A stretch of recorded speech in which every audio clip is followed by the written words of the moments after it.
మీ business ఏదైనా మీ ఊర్లో promotion చేయాలంటే అది సుమన్ టీవీతోనే సాధ్యం. ఇప్పుడే సంప్రదించండి.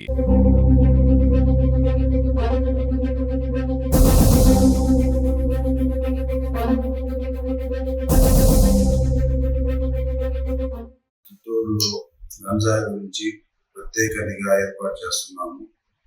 ఈ క్రమంలో గత 8 నెలల నుంచి సుమారు 10 కేసులు కట్టడమైంది.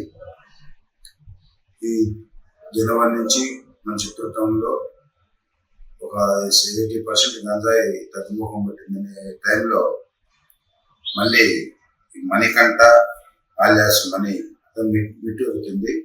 ఇతను ఇంతకు ముందు ఎక్సైజ్ కర్ణాటక లెక్క తీసుకొచ్చి అమ్మేవాడు.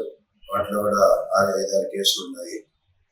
ఇదే విధంగా ఇంతకు ముందు వేరే వాళ్ళ దగ్గర గంజాయి తీసుకొచ్చి ఇక్కడ అమ్ముతూ ఉంటే మేము సుమారు 3 నెలల క్రితం కూడా అతను కేసు కట్టినాము.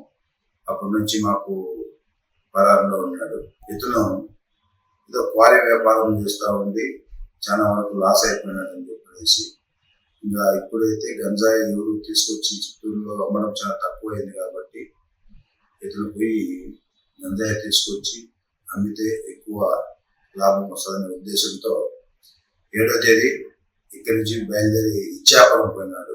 ఇచ్చాపురంలో సిరిల్ అనేవాడి దగ్గర ఇచ్చాపురం రైల్వే స్టేషన్లోనే 8 కేజీలు గంజాయి కొన్నాడు.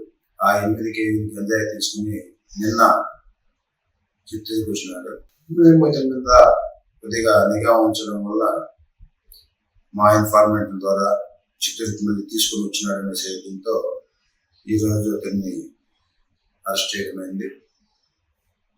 అతని దగ్గర నుంచి 8 కేజీల గంజాయి 2,20,000 వర్త్ చేసే గంజాయి తదుపరి చర్యగా అతన్ని ఇప్పుడు రిమాండ్ పంపించింది.